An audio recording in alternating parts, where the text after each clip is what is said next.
ઘણી બધી લહેર જીવનની અંદર આવતી હોય ને જાતી હોય, પણ અહીં ખાલી એક જ લહેર હોય, લીલા લહેર. એવી આપણી વાડી. એમાંય તમે ગણો ને તો કે ભાઈ ઘરવાડી, ઘરની વાડી અને ફૂલ ગુજરાતી થાળી, આ 3 વસ્તુ ભેગી થાય એટલે પછી કાંઈ ઘટે નહીં. જો કે ઈ પાછું તમને કહી દઉં કે સિટીમાં પ્રોગ્રામ થાય અને ગામડામાં વાડીની અંદર પ્રોગ્રામ થાય. વૈજ્ઞાનિકો ટૂંકા પડે, માસ્ટર શેફ ટૂંકા પડે એવી રેસીપી અહીં શોધાણી છે. કાજુ ગાંઠિયાનું શાક, વરાળિયું ઉંબાડિયું ઈ તો બનતું હતું, આખા લસણનું શાક, અને ઈ જે પછી બનાવે ને, કારણ કે લીલા શાકભાજી તો અહીં હોય, અહીંયા જ ઉગાડે, અહીંયા જ સુધારે, અહીંયા જ વઘારે અને બનાવે વધારે. કારણ કે વધે તો ભલે, બાકી કઈ ઘટવું ન જોઈએ. પણ આ શુદ્ધતાનું શું? કેમ કે શુદ્ધ એટલે કે ઓર્ગેનિક. ઓર્ગેનિક છે ને, બહારથી બધું સરખું લાગે પણ અંદરથી ઘણી બધી વસ્તુમાં ફેરફાર હોય. તો શુદ્ધ ઘણી બધી વસ્તુ હોય. તમને બતાવું. હવે તો આ ઓર્ગેનિક એવું આવી ગયું છે ને,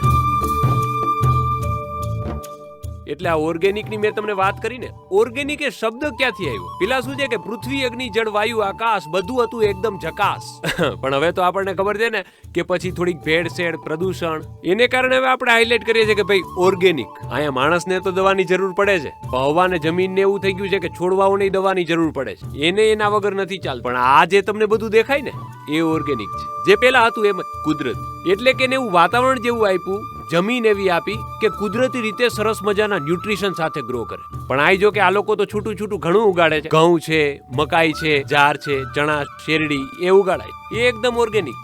પણ માણસ માટે નહીં. તમે કહેશો કે યાર માણસને નહીં તો ઓર્ગેનિક કોના માટે? ઈ બતાવવા તો આવ્યો છું. જુઓ તમે, આ બધું ઉગાડાય છે ગાય માટે. ઓર્ગેનિક ઘઉં, ઓર્ગેનિક મકાઈ, ઈ બધું કાંઈ ડાયરેક્ટ તો ખવડાવાય નહીં. અહીંયાથી આમાં બધું નાખી અને પછી આ ગાય ખાય તો પછી દૂધ કેવું નીકળે? હવે આ જે દડાઈને આવ્યું એ ભાઈ કા ફૂડ નહીં, એ ગાય કા ફૂડ.